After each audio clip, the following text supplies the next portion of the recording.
Milwaukee. Stephen A., okay, we're told not to pay attention to that kind of stuff, but when you see and you hear that kind of number and Scott Foster and CP3 in the relationship, should the Suns be aware of this heading into the game?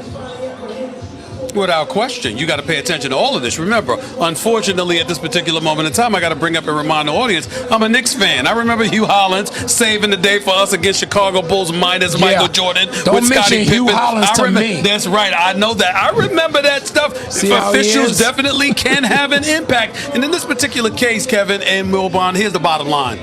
You're the Phoenix Suns. You're thin on your front line. Dario Saric is out. Frank Kaminsky ain't going to get any time. It's really about DeAndre Ayton. Just imagine for a second, as depleted as the Phoenix Suns are on their front line, if DeAndre Ayton found himself getting into some foul trouble. You already know Milwaukee's coming. They're bigger, they're stronger, they're more physical. They know it, and they see that it's contributed to their level of success. So just imagine, Wilbon, if DeAndre Ayton got in foul trouble in Game 6 tonight, what that could spell for the Phoenix Suns. Yeah, I'm of two minds about this. I'm conflicted because part of it just looks bad for the league to have this assignment with Scott Foster knowing what we know with Chris Paul. And by the way, I'm not putting all of this on Chris Paul. Right. I mean, Scott Foster's a human being. Yes, right. There are mistakes that he has made. There are times where he had too quick a temper, and his fuse shouldn't have been where it lit the way it was. So the league could do a better job. There are enough terrific officials in this league to not have to have Scott Foster on an elimination game with Chris Paul. And Chris Paul is not Dennis Rodman. That's right. This is not somebody who's some wild card who has no respect for any of the referees in this league. So I'm a little bothered by it, but I also understand the league wants to make that assignment, not apparently paying attention to history, personal history. I get it. But it's an issue. Let's remind the audience, Chris Paul is also the president of the NBA Players Association. That's a point to point out. Let's move on to this different subject, Mike. You got the Suns path to victory, Game 6. I'm imagining it's not just about what Devin Booker does. It's not just about what CP3 does. Of course, you want some contribution from DeAndre Ayton. How many games have I been sitting next to you preaching about the importance of getting Cam Johnson the basketball? Somebody who's a bona fide marksman, who's a shooter that isn't afraid of the moment and can put the ball in the hole. I think that could potentially be a key for the Phoenix Suns tonight if they were to capture victory, which I think is a long shot, by the way. What are your thoughts about that? I don't even think potentially. Cam Johnson, to me, needs to play north of 20 minutes. All right? Cam Johnson, Cam Payne, Jay Crowder. The whole ensemble has to be really, really good to great tonight. Not just, I don't believe in the X factor and which guy can come help. No. CP3 and Devin Booker are going to need all those guys, not in support, but playing well the way they did in the second half of the regular season, the way they did against the Lakers in those 3 straight wins, 4 straight wins against Denver. Remember, the Suns won 9 consecutive playoff games. They did that by getting contribution from everyone. They're going to need it tonight. We're looking at the screen right now, and we see the Greek freak himself, Giannis Antetokounmpo, averaging 32 and 12 in this NBA Final Series. An NBA Final Series that both you and I speculated whether or not he should have even played the first 2 games because of that hyper-extended knee. But here he is on the verge of capturing his first championship, just 48 minutes away from pulling it off if he's successful. When we think about what Giannis, the champion, would mean to the Bucks, we can come up with a lot of things.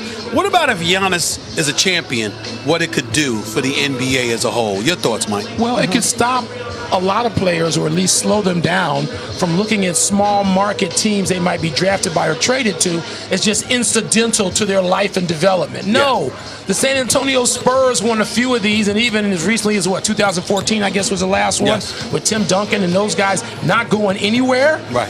Giannis is different than Kareem. Kareem knew he was going to wind up going to either coast or wound up being in LA.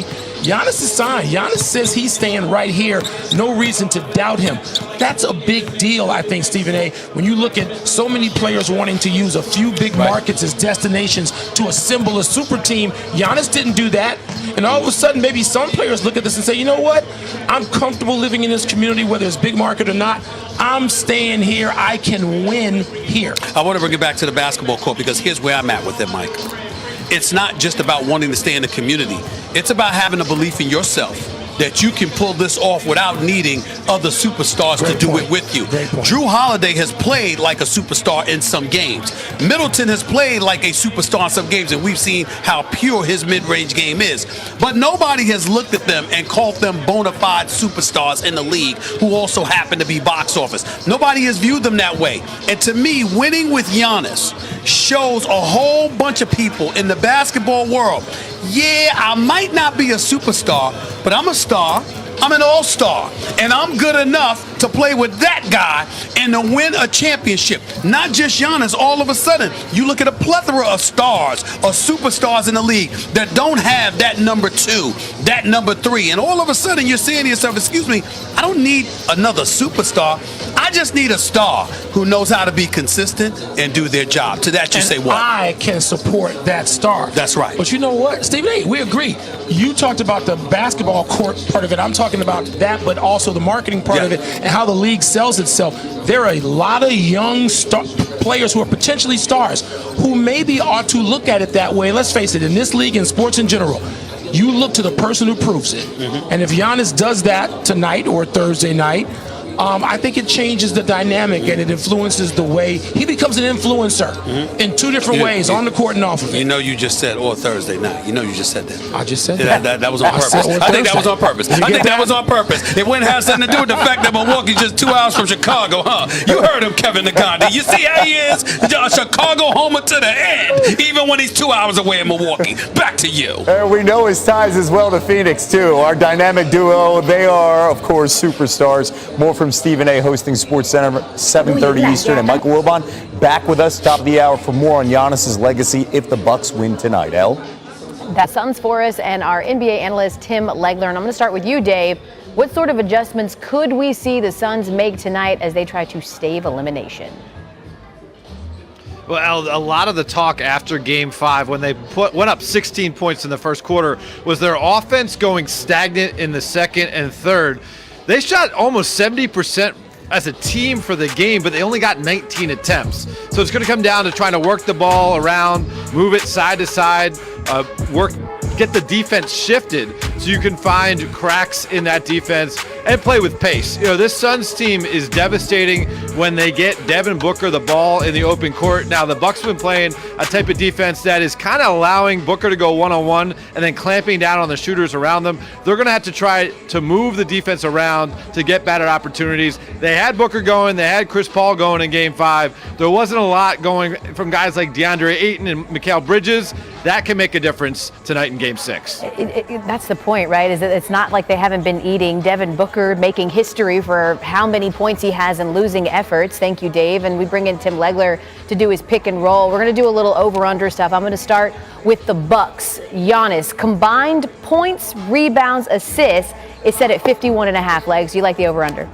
Yeah, I like the over. I mean, I think Giannis, it's going to be tough to keep him under 30. So assuming he's north of 30, I think he's going to be somewhere in that 12 to 15 rebound range. And he's been getting 5-6 assists a game in this series. I just don't think the Suns have a lineup that is big enough across the board that really causes him a lot of problems. DeAndre Ayton is the one guy that's got the length to play him. But when he gets a switch or he gets in transition or he gets by Ayton, the rest of that secondary help are smaller guys, and it's the kind of defense that he feasts on. So I think Giannis goes over that number in a big way. Okay, how about his partner? Over under 25.5 points for Chris Middleton tonight. I like the over on this as well. He's going to be somewhere probably right around that number. It all comes down to, is he going to shoot the ball efficiently? Chris Middleton right now, I think, is in that zone. He's very confident against this team. Coming off of what he did in Game 5, I expect Chris Middleton to look for his own shot aggressively early in the game to find his rhythm. He seems like it's a different night for him when that happens. I can see Chris Middleton going for 26.